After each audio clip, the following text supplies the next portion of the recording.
அறிய வேண்டும் என்ற பாரதியின் வரிகளோடு ஒவ்வொரு நாளும் தன்னைத்தானே மெருகேற்றிக் கொண்டு தன்னைத்தானே உத்வேகப்படுத்திக் கொண்டிருக்கக்கூடிய கன்னி தமிழை முதலில் வழங்குகிறேன்.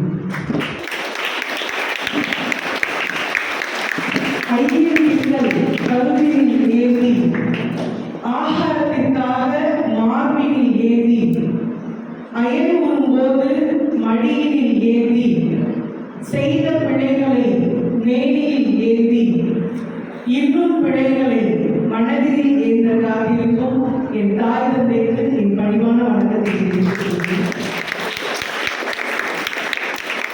நான் இருக்கும் உயரத்தை விட நான் வளர்க்கும் என் மாணவ சமுதாயம் மிகப்பெரிய இடத்திற்கு போக வேண்டும் என்ற உத்வேகத்தோடு அனுதினமும் உழைத்து கொண்டிருக்கக்கூடிய ஒவ்வொரு ஆசிரியர் பெருந்தகைக்கும் என் பணிவான வணக்கத்தை தெரிவித்துள்ளேன். நான் காணாத உலகம் என் குழந்தைகள் காண வேண்டும் என்று தியாகத்தின் செம்மலாக வாழ்ந்து கொண்டிருக்கக்கூடிய ஒவ்வொரு பெற்றோருக்கும் என் பணிவான வணக்கத்தை தெரிவித்துக் கொள்கிறேன்.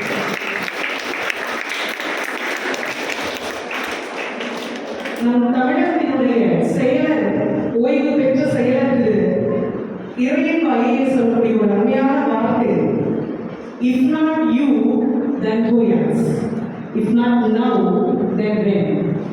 உன்னால் முடியவில்லை என்றால் வேறு யாரால் முடியும், இப்போது முடியவில்லை என்றால் பிறகு எப்போது முடியும் என்ற அத்துணை ஆற்றலை பெற்று எதிர்காலத்தினுடைய தூண்களாக மாற காத்திருக்கக்கூடிய என் இளைய சமுதாயத்திற்கு என் மனம் நிறைந்த வாழ்த்துக்களோடு வணக்கங்களை பதிவு செய்கிறேன்.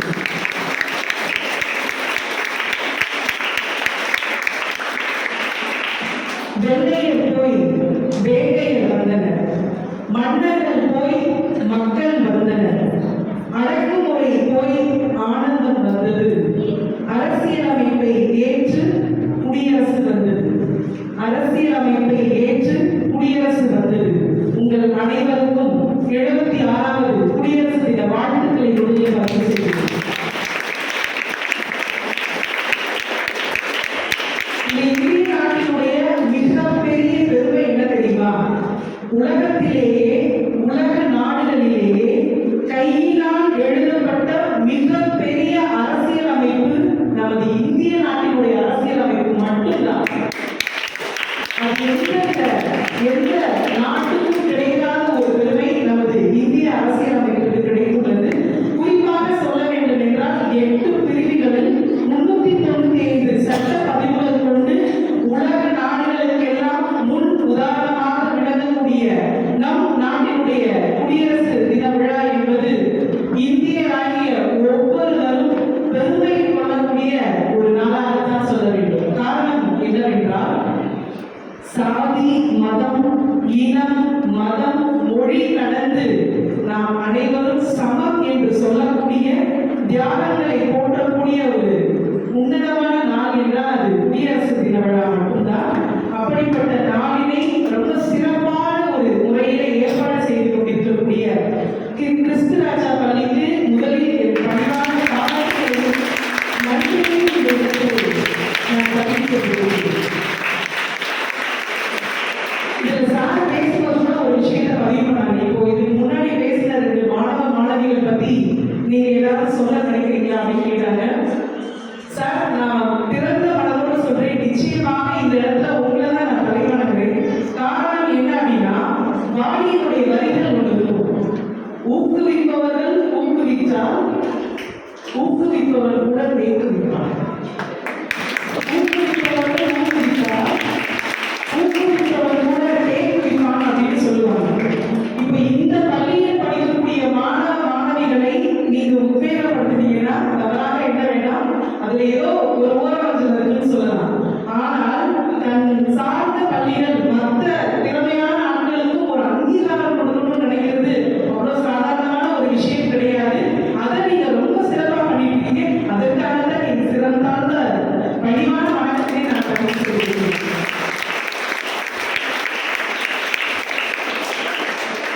சாதாரண பல நிகழ்ச்சிகள் போகும்போது பார்க்கக்கூடிய ஒரு இயல்பு என்னன்னா, விழாக்களில் நம் இந்திய நாட்டினுடைய பெருமையை போற்றக்கூடிய விழாக்களில் பொதுவாக முதல்ல ஒரு டான்ஸ் இருக்கும், அப்புறம் ஒரு டிராமா இருக்கும், பேசுவாங்க, போவாங்க. ஆனா திறமையான மாணவர்களை கண்டறிந்து அவர்களுக்கு ஒரு மேடையை அமைத்து பாராட்டுவது அப்படின்றது அவ்வளவு சாதாரணமான ஒரு விஷயம் கிடையாது. மாணவிகளுக்கு என் மனம் நிறைந்த பாராட்டுகளை பதிவு செய்து கொண்டு இதற்கு பின்புலமாக இருக்கக்கூடிய பெற்றோர்களுக்கும் ஆசிரியர்களுக்கும் என் பாராட்டுகளை பதிவு செய்து கொள்கிறேன்.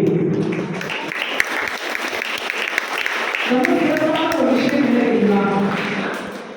யாரை வேணாலும் சொல்லுவாங்க, உங்க வாழ்க்கையில நீங்க மறக்க முடியாத நினைவு அப்படின்னு கேட்டா அனைவருமே தன்னுடைய பள்ளி பருவத்தை தான் சொல்லுவோம். ஆனா இப்ப படிக்கக்கூடிய மாணவர்களுக்கு ஃபுல்லா பாத்தீங்கன்னா ஒரு தேடல் இருக்கும், நம்ம புரிஞ்சுக்க மாட்டாங்களே, நிறைய ஹோம்ஒர்க் கொடுக்குறாங்களேன்ற மாதிரி சில மைண்ட் செட்டப் இருக்கும். ஆனால் இந்த பள்ளி பருவத்தை கடந்து நீங்கள் வரும் பொழுதுதான் அதனுடைய அருமை தெரியும்னு சொல்லலாம். அது நிறைய உதாரணங்கள் இருக்கு. எப்படி ஒரு தாயினுடைய கருவறையை விட்டு வந்த பிறகு திரும்ப நம்ம அந்த இடத்துக்கு போக முடியாது. அதற்கு இணையான ஒரு அறை உண்டு என்றால் நிச்சயமாக அது நம் பள்ளிகளில் பயிலக்கூடிய வகுப்பறை மட்டும்தான். நீங்க பிளஸ் 2 முடிச்சதுக்கு அப்புறம் திரும்ப எல்கேஜில போய் அட்மிஷன் போட முடியுமா?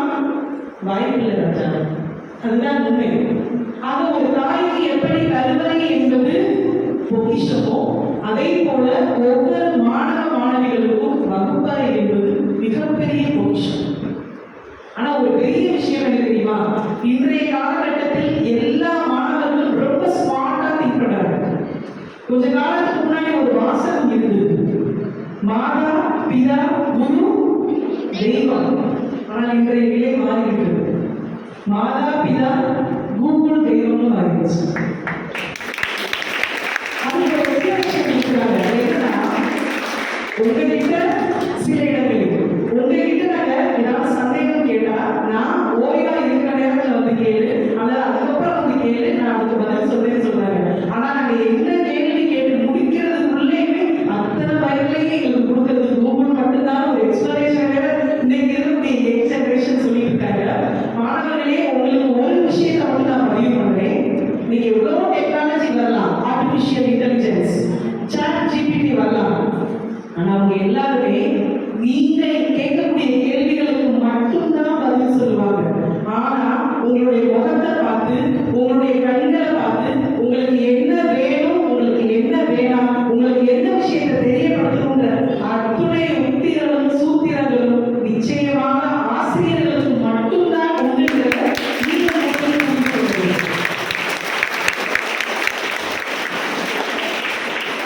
மாணவர்கள் ரொம்ப ஸ்மார்ட் ஆச்சு.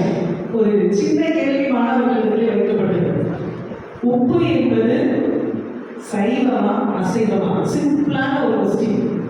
இதை என்னுடைய மாணவர்களுக்கு நான் கேட்டேன்.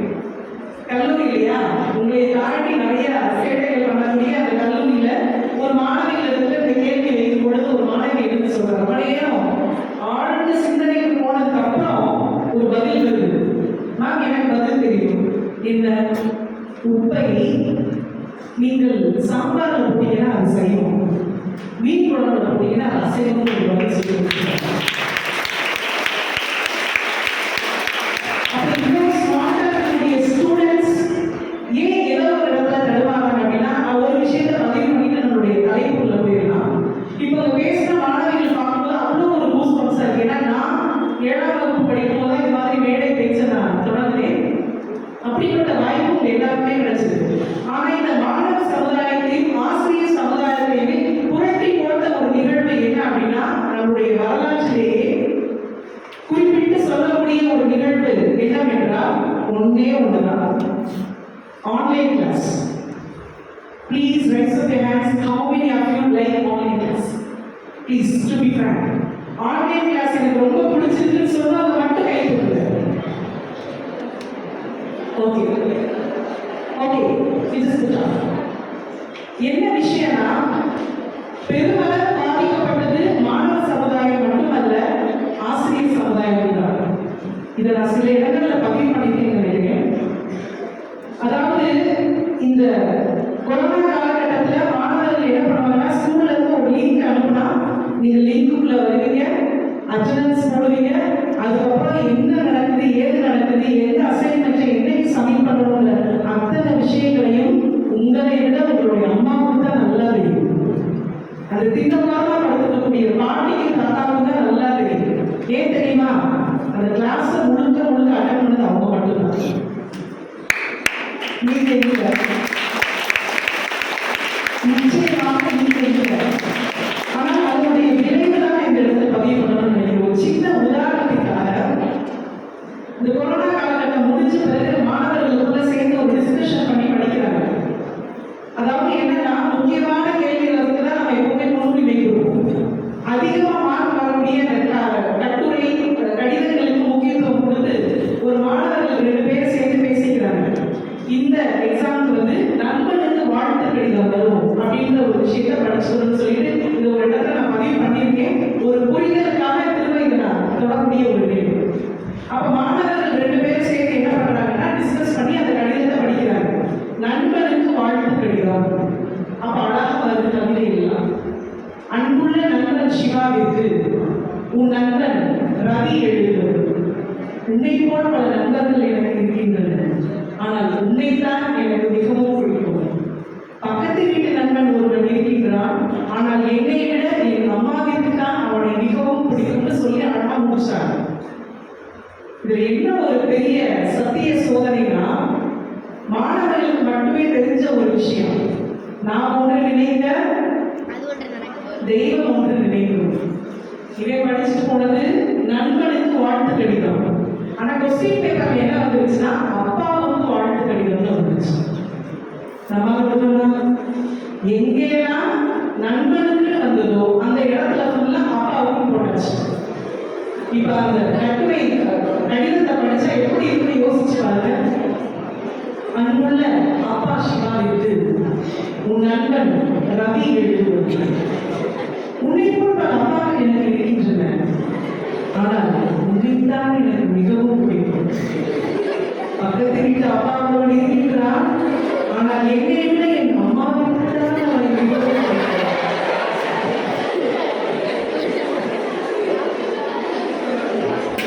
இப்ப சொல்லுங்க, ஆன்லைன் கிளாஸ் வந்ததுனால அதிகமாக பாதிக்கப்பட்டது பெற்றோர்களா, மாணவர்களா, எங்க போன்ற ஆசிரியர்களா? உண்மையிலேயே பெற்றோர்கள் கண்டிப்பாக பாதிக்கப்பட்டிருக்கிறார்கள். ஆனால் அதை விட அதிகமாக பாதிக்கப்பட்டது ஆசிரியர் சமுதாயம் தான். இதை ஏன் இந்த இடத்துல நான் பதிவு பண்றேன்னா, எப்பொழுதுமே ஒரு விஷயத்தை நாம் கடந்து செல்லும் போது அதை தெளிவாக புரிந்து கொள்ள வேண்டும். இன்னைக்கு காலையில நான் இந்த ப்ரோக்ராம் வந்ததிலிருந்து இப்போ இந்த நிகழ்ச்சியை தொடங்குறதுக்கு முன்னாடி வரைக்கும் நான் நெகிழ்ந்து போன ஒரு விஷயம் என்ன தெரியுமா? எப்படா இந்த பிரைஸ் டிஸ்ட்ரிபியூஷன் முடிப்பாங்கன்ற மைண்ட் செட் எனக்கு ஓடிச்சு. அத்தனை அவார்ட்ஸ், அத்தனை புத்தகங்கள்.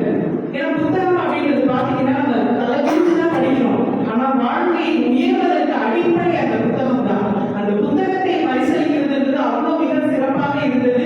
அதுவும் இப்போ டிக்ஷனரிலாம் கொடுத்தாங்க. உண்மையிலேயே வாழ்க்கையில் நம்ம எவ்வளோ பெரிய சொத்து சேர்த்துக்கோம் அப்படின்றது பார்த்தீங்கன்னா, நல்ல மனிதர்களை நாம் சேர்த்து வைத்துக் கொள்ள வேண்டும், நல்ல எண்ணங்களோடு வாழ வேண்டும். அதை விட முக்கியம், நல்ல சிந்தனையை வளர்க்கக்கூடிய நல்ல புத்தகங்கள் எப்போதும் நம்மோடு இருக்க வேண்டும் என்பதை வலியுறுத்தும் விதமாகத்தான் இந்த வழியில் மிக சிறப்பாக புத்தகங்களை பரிசீலிக்கிறார்கள் என்று சொன்னால் அது மிக மிக பெருமைக்குரிய ஒரு விஷயமாக நான் கருதுகிறேன். சாதாரணமாக ஒரு மனிதன் சாதனையை எட்டிவிட முடியாது. எல்லாருக்கும் பிரச்சனை இருக்கும். இன்னைக்கு யாருக்கு இல்லை பிரச்சனை? இங்க நிறைய பெற்றோர்கள் இருக்கிறதுனால இந்த ஒரு விஷயத்தை நான் பதிவு பண்றேன். வீட்டுல இல்லாத பிரச்சனையா? கொஞ்ச காலத்துக்கு முன்னாடி பக்தின்ற ஒரு ஆன்மீகம்ன்றதால ஒரு சின்ன விஷயத்தை தள்ளி சொல்லலாம் நினைக்கிறேன். பக்தியில எத்தனையோ பக்திகள் இருக்கும். அதுல ஒரு 3 விஷயத்தை மட்டும் நான் இந்த இடத்துல சொல்றேன். முதல் நிலையில் இருக்கக்கூடிய பக்தி என்ன சொல்லுவாங்கன்னா, பெற்றோர்கள் மீது இருக்கக்கூடிய பக்தி பயபக்தின்னு சொல்லுவோம். ஆனா எந்த குழந்தைங்க இன்னைக்கு பெற்றோர்கள் பார்த்து பயப்படுறாங்க? ஒரு மிகப்பெரிய கேள்விக்குறி. 100% பெற்றோர்கள் தன்னுடைய குழந்தையை கேட்காம முடிவு எடுக்கிறதே கிடையாது. ஆனால் 99% குழந்தைகள் பெற்றோர்களிடம் கேட்டு முடிவு எடுப்பதே கிடையாது. உண்மைதானே? அதற்கு அடுத்து இருக்கக்கூடிய பக்தி என்பது பதிபக்தி. பதி என்றால் மனைவின்றது பொருள். மனைவி மீது கணவர்களுக்கு இருக்கக்கூடிய பக்தியை தான் பதிபக்தின்னு சொல்றேன். ஒரு வாசகம் உண்டு, மனைவி அமைவதெல்லாம் இறைவன் கொடுத்த வரம். ஆனால் மனைவிகள் அனைவருமே அமைதியாக அமைவது என்பது இறைவனுக்கே கிடைக்காத வரம். நாம் இதெல்லாம் ஒத்துக்கிறீங்களா? உண்மைதான். ஒருத்தர் என்ன பண்ணிட்டாரு, ஒரு ஹாஸ்பிட்டல், ஒரு கணவன் ரெகுலர் கஸ்டமரா வார வாரம் அந்த ஹாஸ்பிட்டலுக்கு போயிருக்காரு. அப்படி இந்த ஹாஸ்பிட்டலுக்கு போகும்போது அந்த மருத்துவர் என்ன பண்ணிட்டாரு, ஏப்பா வார வாரம் என்னோட ஹாஸ்பிட்டலுக்கு ரெகுலர் கஸ்டமரா வரீ, உனக்கு என்னதான் பிரச்சனைன்னு சொல்லி கேட்டுருக்காரு. அதற்கு அந்த பேஷண்ட் நோயாளி என்ன சொல்லியிருக்காருன்னா, என்னுடைய மனைவி அடி தாக்க முடியல சார், எனக்கு எங்க போறதுனே தெரியல, அதனாலதான் வார வாரம் வந்து உங்களுக்கு பிரச்சனை வச்சு போறேன் அப்படின்ற ஒரு விஷயத்த சொல்லியிருக்காரு. எனக்கு ஏதாவது ஒரு வழிமுறை நீங்க சொன்னா என்ன சார், இவ்வளவு படிச்சிருக்கீங்கல்ல, எனக்கு ஏதாவது ஒரு டிப்ஸ் கொடுங்கன்னு சொல்லி சொல்லும் போது அந்த மருத்துவருக்கு அப்படி ஒரு கோபம் வந்துச்சு. முதல்ல வெளியில போயிட்டோம், வெளியில ஒரு போர்டு போட்டுருக்கேன், அந்த போர்டுல என்ன எழுதிருக்குன்றத பார்த்துட்டு நீ உள்ளவான்னு சொல்லியிருக்காரு. இந்த நோயாளி வெளியில போறாரு, அந்த போர்டை பார்க்கறாரு, பார்த்துட்டு திரும்ப அந்த மருத்துவர் இடத்துல வர்றாரு. இப்ப மருத்துவர் கேட்கிறாரு, அந்த போர்டுல என்ன எழுதியிருந்தது? ஐயா, அந்த கிளினிக்கோட பேர் எழுதியிருந்தது, உங்களுடைய பேரும் எழுதியிருந்தது, நீங்க என்ன படிச்சிருக்கீங்கன்றது எழுதியிருந்ததுன்னு சொன்னாங்க. அந்த போர்டுல அடிப்புறத்துல என்னையா எழுதியிருந்தது, 24 மணி நேரமும் சேவை செய்யப்படும் எழுதியிருந்ததா. இப்ப அந்த மருத்துவர் சொன்னாரா, நானே என்னுடைய மனைவி தாக்க முடியாம தான் 24 மணி நேரமும் என் ஹாஸ்பிட்டல் உட்காந்துருக்கேன், என்கிட்டே வந்து டிப்ஸ் கேட்டா நான் எப்படி கொடுக்க முடியும்ன்ற ஒரு கேள்வியை அந்த இடத்துல வச்சாங்க. அந்த பிரச்சனை என்பது அனைவருக்குமே பொதுவானதுதான், இது எந்தவித மாற்று கருத்தும் கிடையாது. அந்த பிரச்சனைகளை யாரெல்லாம் கடந்து வருகிறார்களோ, அந்த பிரச்சனையை யாரெல்லாம் சமாளித்து வருகிறார்களோ, அவர்களால் மட்டும்தான் வாழ்க்கையினுடைய உச்சத்தை அடைய முடியும் அப்படின்ற ஒரு விஷயத்தை இடத்துல நான் ரொம்ப ஸ்ட்ராங்காகவே பதிவு பண்றேன். காரணம் என்னன்னா, இன்னைக்கு கொடுக்கப்பட்ட தலைப்பு அப்படிப்பட்ட ஒரு தலைப்பு. சாதனையின் சிகரம் தொட மிகவும் தேவை எது? சாதனை அப்படின்றது என்னன்னா, சோதனைகளை கடப்பதுதான். ஆனால் பிரச்சனை என்னன்னா, அந்த சோதனைகளை எப்படி கடக்கணும். நிறைய இடங்களில் பார்த்தோம்னா எல்லாரும் பிரச்சனைகள் இருக்கதான் செய்யும்.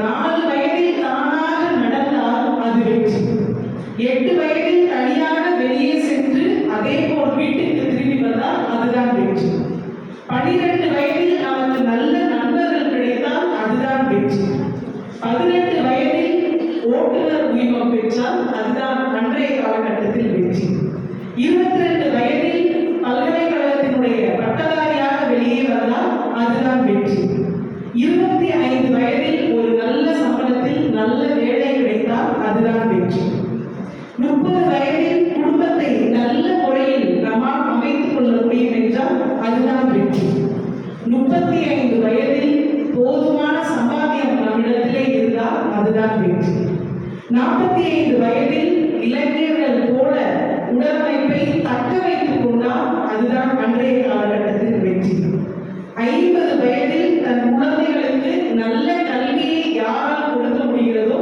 அவர்கள் வெற்றியாளர்கள், 55 வயதில் நம் கடமையை நாமே செய்தால் அதுதான் வெற்றி, 60 வயதில் ஓய்வு பெற வேண்டியவர் என நிராகரிக்கப்படாமல் செயலாற்ற முடிந்தால் அதுதான் வெற்றி, 65 வயதில் நோய் நொடி இல்லாமல் வாழ்ந்தால் அதுதான் வெற்றி, 70 வயதில் யாருக்கும் வாரம் இல்லாமல் இருந்தால் அதுதான் வெற்றி, 75 வயதில் பழைய நண்பர்களோடு அந்த நட்பை தொடர முடிந்தால் அதுதான் வெற்றி, 80 வயதில் யாருடைய துணையும் இல்லாமல் வீடு திரும்பினால் அதுதான் ஒரு மனிதனுடைய நிறைவான வெற்றி என்பதை நீங்கள் முதலில் புரிந்து கொள்ளுங்கள்.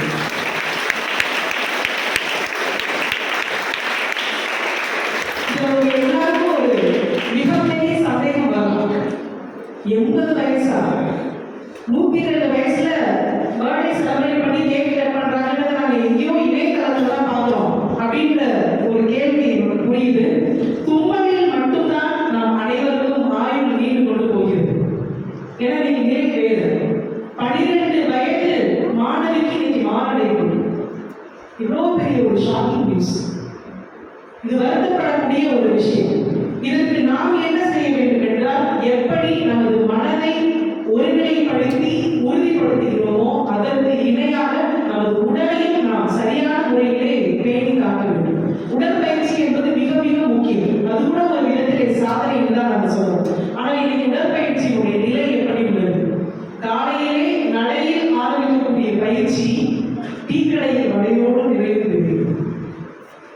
நடை. நடையில ஆரம்பிக்கிறோம், ஆனால் வடையில் முடிகிறது. அப்ப உடற்பயிற்சி என்பது முதலில் நம் உள்ளத்திற்கு கொடுக்கக்கூடிய பயிற்சி சரியான முறையில் இருந்தால் நிச்சயமாக அது உடலை கட்டுக்கோப்போடு வைப்பதற்கு அடிப்படையாக இருக்கும். எதற்காக இந்த பதவி என்றால், ஒரு மனிதன் வாழ்க்கையில் சாதனை புரிய வேண்டும், சாதிக்க வேண்டும் என்றால் அவருடைய மனம் எந்த அளவுக்கு திடகாத்திரமாக இருக்க வேண்டுமோ அதற்கு இணையாக அவருடைய உடலும் இருக்க வேண்டும் என்பதற்காகத்தான் அந்த ஒரு சூழல். நாம் அனைவரும் அறிந்த ஒரு கவிஞர் இருக்கிறார். நம் மாவட்டத்திற்கு பெருமை சேர்க்கக்கூடிய ஒரு கவிஞர் யாருன்னா கவிஞர் கண்ணதாசன் மட்டும்தான். வாழ்வியலை அவரை தவிர யாரும் அவ்வளவு அழகாக சொல்லிவிட முடியாது. ஒரு சமயம் இறைவன் அப்படின்னு நடந்து வராது. ஒரே ஒரு பாடலோட நான் தலைப்புள்ள போயிடலாம் நினைக்கிறேன். இது ஒரு அழகான வரியாக இருந்தது.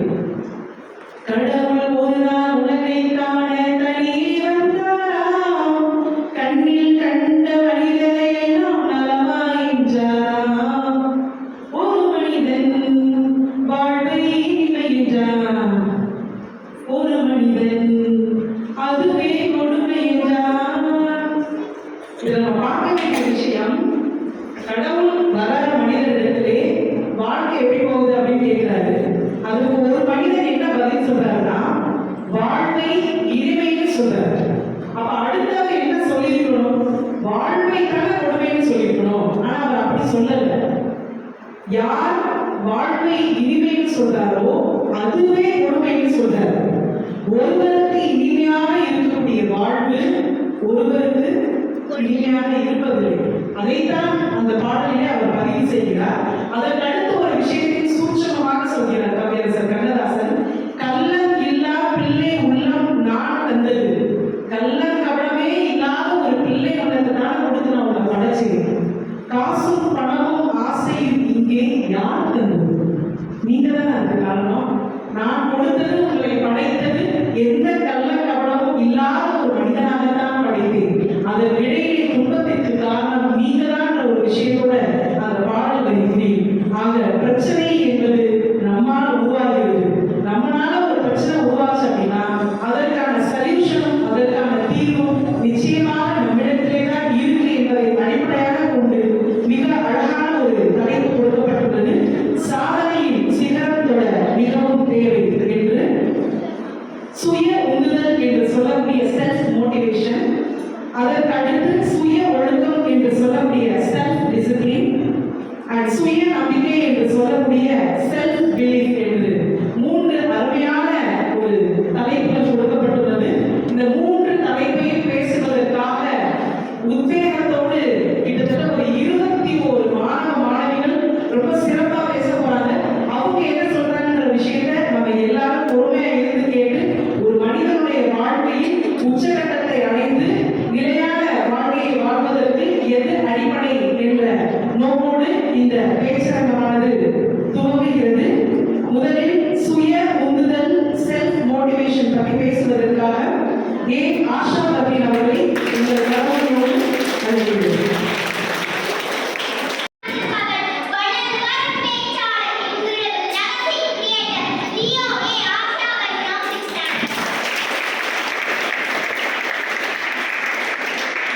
சுய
இருக்கக்கூடிய குறைகளை யார் தேடுகிறார்களோ அவர்கள்தான் வாழ்க்கையில் தெளிவார்கள். மற்றவர்களுடைய குறையை தேடுபவர்கள் நிச்சயமாக வாழ்க்கையில் முன்னேற முடியாது அப்படின்ற ஒரு விஷயத்தை சொல்லிட்டு எதையுமே பிளான் பண்ணி பண்ணணுன்ற விஷயத்தையும் அழகா சொல்லிட்டு போயிட்டாங்க. மாணவிக்கு உங்களுடைய கரவணையோடு நம்முடைய பாராட்டுகளை தெரிவித்துக் கொள்வோம்.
தான் வாழும் சூழலில் போராடிதான் உயிர் வாழ வேண்டும்.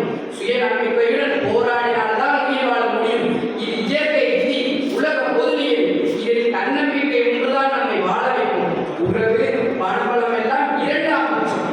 நம்ம கூலியிருக்கும் நன்மை நாம் நம்பினால் நம்மாலும் வெற்றி பெற முடியும். நான் வெற்றி பெறுவேன் என்று சொல்லும், என்னால் முடியாது என்று சொல்லும் நம்மிடமிருந்து தான் தெரிகிறது. நம் மனம் உறுதிப்பட்டால் உடல் தன்னால் ஒத்துழைப்பு போகிறது. பிறகு வெற்றி நிச்சயம்.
தேடிக்கொண்டே இருக்கின்றது.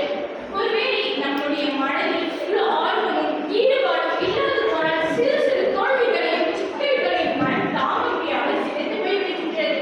இவ்வாறு வெற்றியடைவது என்பது ஒரு விபத்தல்ல, அது ஒரு திருப்புமுனை என்பார்கள். ஆகவே தோல்வியை வெற்றியாக மாற்றும் தொடர் முயற்சி நாம் எடுக்கவில்லை என்றாலும் மனம் ஆற்றலையும் ஆறுதலையும் இழந்து விடுகின்றது. ஒருவேளை தோல்வியை வெற்றியாக மாற்ற முடியாத நிலையில் அதற்காக வருந்தாமல் அத்தோல்வியில்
தங்களது பணிகளை வெற்றிகரமாக முடிக்கவும் பொறுப்பாக செயல்படவும் மாணவர்களை ஊக்குவிக்கவும் சிறப்பாக செயல்படும் மாணவர்கள் அதிக நேர்மையான மதிப்பீட்டு அறிக்கையும் அதிக தன்னம்பிக்கையும் பெறுவார்கள்.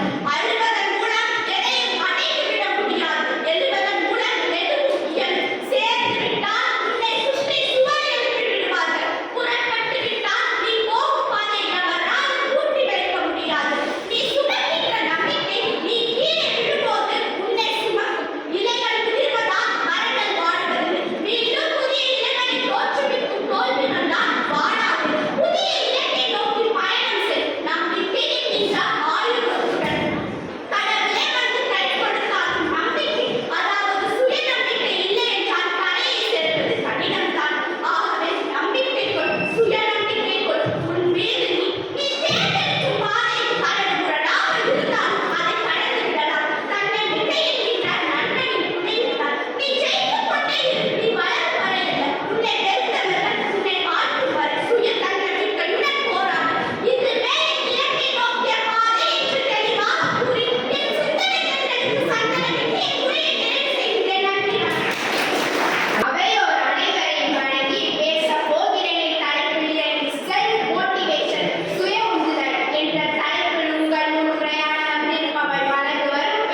விட்டுவிடக்கூடாது. எனவே உங்களால் மாற்றக்கூடிய அனைத்தையும் மாற்றிவிடுங்கள். மாற்ற முடியாதவைகளை ஏற்கும் மனப்பக்குவமும் தன்னம்பிக்கையும் உங்களுக்கு அவசியம். மூன்றாவதாக, தோல்விகளைக் கண்டு நடுங்கக்கூடாது. வாழ்க்கையில் தோல்விகள் ஏற்படுவது சகஜம்தான். ஆனால் எந்த காரியத்தையும் செய்யாமல் பின்னால் நின்று வேடிக்கை பார்க்கக்கூடாது. ஒரு சிலர் தொழில் தொடங்கலாம் என்று இருப்பார்கள். ஆனால் தொழில் தொடங்கினால் நஷ்டம் ஏற்பட்டுவிடுமோ என்று எண்ணி எண்ணி கடைசி வரையும் தொழில் தொடங்கவே மாட்டார்கள். பிற்காலத்தை பற்றி சிந்தித்து பார்ப்பது நல்லதுதான். ஆனால் காலதாமதம் கூடாது. எச்செயலை செய்தாலும் துணிந்து செய்ய வேண்டும். இல்லையெனில் மனம் குழம்பிலேயே இருக்க நேரும். நான்காவதாக, தன்னம்பிக்கையை நாமே உருவாக்குவோம். தன்னம்பிக்கையை நீங்கள் உணரும் வகையில் அவ்வப்போது செயல்பட வேண்டும். உதாரணமாக, நாம் ஸ்மார்ட் போனிற்கு அடிமையாகிவிட்டோம் என்றால், ஸ்மார்ட் போன் இல்லாமல் 2 நாள் இருப்பேன் என்ற உறுதிமொழியை உங்களும் நீங்களே எடுத்துக் கொள்ளுங்கள். 2 நாள் இருக்க முடிந்த உங்களால் ஏன் 2 வருடங்கள் இருக்க முடியாது என்ற கேள்வி வரும். கேள்வி வந்தாலே அச்செயலை முடிக்கும் ஆற்றலும் தன்னம்பிக்கையும் தானாக கூடவே ஓடி வரும். ஏபிஜே அப்துல் கலாம் இது போன்றதொரு பள்ளி அரங்கத்தில் கேள்விகளை மாணவர்களிடம் செலுத்தியுள்ளார். என்னவென்றால், ஐஸ்வர்யா ராய் ஏன் மிகவும் அழகாக ஐஸ்வர்யா ராய் ஏன் அழகு போட்டியில் தேர்ந்தெடுக்கப்பட்டார் என்று ஒரு மாணவி எழுந்து அவர் மிகவும் அழகாக உள்ளார், அதனால் தான் தேர்ந்தெடுக்கப்பட்டுள்ளார் என்று கூறினார். இன்னொரு மாணவி எழுந்து அவர் சரியாக பதில்களை அளித்தார், அதனால் தான் தேர்ந்தெடுக்கப்பட்டார் என்று சொன்னார்.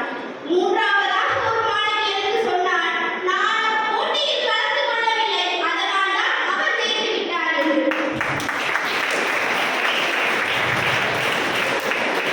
இங்கு அமர்ந்திருக்கும் பெரும்பாலானவர்கள் அறிவீர்கள் பர்வீன் சுல்தானாவை. அவர் மேடையில் பகிர்ந்த கதை இது. அவரது 20 வயது மாணவன் அவரிடம் வந்து, மரத்திலிருந்து பழம் விழுகிறது, மரம் பழத்திடம் என்ன சொல்லும் என்று கேட்டார். அதற்கு சுல்தானும் தெரியவில்லை என்று. அந்த மாணவன் சொல்கிறான், மரத்திலிருந்து பழம் கீழே விழுகிறது, மரம் பழத்திடம் தன்னம்பிக்கையுடன் மீண்டும் எழுந்து வா என்று சொல்லுவான். இறுதியாக என் கருத்தை நான் பதிவு செய்கிறேன். எல்லாம் சரியாகும் என்று நினைப்பது நம்பிக்கை. எல்லாம் என்னால் மட்டுமே சரி செய்ய முடியும் என்று நினைப்பதே தன்னம்பிக்கை. நீங்கள் என்னால் முடியும் என்ற எண்ணமே அச்செயலை முடிக்கும் ஆற்றலை உங்களுக்கு தருகிறது. தன்னம்பிக்கையுடனும் சுய உந்துதலுடனும் சுய ஒழுக்கத்துடனும் வாழ்க்கையின் பந்தயத்தில் ஒரு நாள் வென்று விடலாம். நீங்கள் வெல்ல அனைவரையும் வாழ்த்தி என் உரையை நிறைவு செய்கிறேன். நன்றி.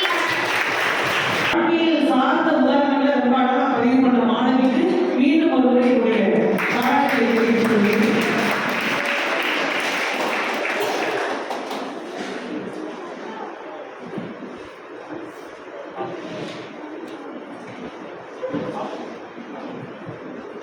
Yes, teacher. Really, I'm very happy about you. ஒரு மணிக்கு பிறகு சாப்பிட இருக்கிற மணி நேரத்தை நம்ம கடந்திருக்கோம். நிச்சயமா இந்த நாளினுடைய வெற்றியை தான் நம்ம இங்க சொல்லணும். காரணம் என்னன்னா, எனக்கு ரொம்ப குழப்பம் இருந்தது. 3 கிட்டத்தட்ட ஒன்றோடு ஒன்று தொடர்புடைய ஒரு கேரக்டரா தான் இருக்கு. நீங்க கொடுத்துக்கக்கூடிய தலைப்பும் அதுக்கு கொடுத்துக்கக்கூடிய அந்த வேரியபிள்ஸ் சொல்லக்கூடிய அந்த கேரக்டர்ஸ் எல்லாமே கிட்டத்தட்ட ஒன்றோடு ஒன்று தொடர்புடையது தான். இதுல நிறைய குழப்பங்கள் இருந்தது. பேசுறதுக்கு முன்பு ஒரு குழப்பம் இருந்தது மாதிரி மாணவிகள் எல்லாரும் பேசிட்டு போனதுக்கப்புறம் அந்த குழப்பம் 2 மடங்காக இருந்தது. எதை நம்ம தேர்ந்தெடுத்ததுன்னு சொல்லி நிறைய குழப்பங்கள் இருந்தது. ஆனா ஒரே ஒரு விஷயம், நீங்கள் துவங்கியது முதல் நிறைவு செய்வது வரை என்னைய இதைத்தான் நான் தீர்ப்பாக கொடுக்க வேண்டும் என்பதில் என்னை அதிகபட்சமாக உறுதிப்படுத்தியது உங்களுடைய ஆட்டிடியூட். அது என்னன்றதை நான் சொல்றேன். எல்லாருமே உங்களுடைய பதிவுகளை தொடங்குறதுக்கு முன்னாடி என்ன சொல்லி தொடங்குறீங்க? நான் வளர்ந்து வரும்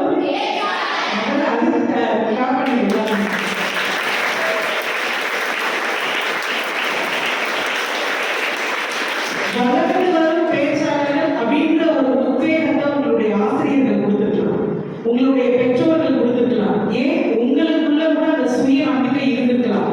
அதை எல்லாம் எல்லாத்தையும் மீறி அதை இந்த சமுதாயத்திற்கு பதிவு பண்ணக்கூடிய ஒரு அறம் சார்ந்த ஒழுக்கம் உங்கள்கிட்ட இருந்ததுனால மட்டும்தான் அதை ஒவ்வொருத்தரும் கரெக்டான முறையில கடைபிடிச்சீங்க. அது எனக்கு ரொம்ப பெருமையான ஒரு விஷயமாக இருந்தது. வாழ்க்கையில் சுய நம்பிக்கை அவசியம், சுய உத்வேகம் உந்துதல் மிகவும் அவசியம். ஆனால் இது எல்லாமே நம் சார்ந்த நம் தனிப்பட்ட விஷயம். எப்போது ஒரு மனிதன் இந்த சமுதாயத்திற்கு பயன்படும்படி இருக்கிறானோ அதுதான் உண்மையான வெற்றி. அப்படிப்பட்ட வெற்றியை கொடுப்பதற்கு நம்மை நாம் முதலில் பழுது செய்ய வேண்டும். இப்ப நிறைய பேர் வந்து சுவாமி விவேகானந்தரை அடையாளப்படுத்துறதுனால இந்த ஒரு கதையை, ஒரு சின்ன கதையை உங்ககிட்ட நான் பதிவு செய்கிறேன். அதாவது ஒரு குருகுலத்துல அங்க இருக்கக்கூடிய குரு தன்னுடைய மாணவர்களுக்கு தினந்தோறும் சில வழிமுறைகளையும் வாழ்க்கை கல்வியையும் கற்றுக் கொடுத்துட்டு போது அங்க இருக்கக்கூடிய மாணவர்கள் கிட்ட என்ன பண்றாங்கன்னா ஒரு ரொட்டி துண்டு அவர்களிடத்துல கொடுத்து ஒரு 3 மாணவர்களை அந்த மேடைக்கு கூப்பிடுறாங்க. அங்க வரும் பொழுது அந்த மாணவர்களுக்கு ஒரு கேள்வி வைக்கப்படுகிறது. உங்க கையில இப்போ ஒரு ரொட்டி துண்டு இருக்கு. இந்த ரொட்டி துண்டை நீங்க எப்படி சாப்பிடும் போது மகிழ்ச்சியா இருப்பீங்கன்ற ஒரு கேள்வி வைக்கப்படுது. முதலில் அந்த மாணவன் சொல்றான், இந்த ரொட்டி துண்டு பார்க்கறதுக்கே எனக்கு எச்சி ஊடுற மாதிரி இருக்கு, அதனால தேனோட கலந்து சாப்பிடும் போது எனக்கு ரொம்ப சந்தோஷமா இருக்குன்னு சொன்னான். அதற்கு அடுத்த மாணவனை கூட்டி கேட்கும் பொழுது சொன்னாங்க, இங்க வந்து நிறைய பயிர் வகைகள்லாம் இருக்கு, கிழங்கு வகைகள்லாம் இருக்கு, அதை அந்த ரொட்டி துண்டுகளுக்கு இடையில வச்சு சாப்பிடும் போது நான் ரொம்ப சந்தோஷமா இருப்பேன் அப்படின்னு சொல்றேன். அந்த குருவிற்கு இந்த 2 பதில்களிலும் எந்தவித திருப்தியும் படவில்லை. மூன்றாவதாக வந்து அந்த சீடன் சொல்கிறான், அந்த ரொட்டி துண்டை பார்த்துவிட்டு, இந்த ரொட்டி துண்டை என்னோடு இருக்கக்கூடிய நண்பர்களோடு சேர்ந்து உண்ணும்போது மட்டும்தான் எனக்கு மகிழ்ச்சியை கொடுக்கும்.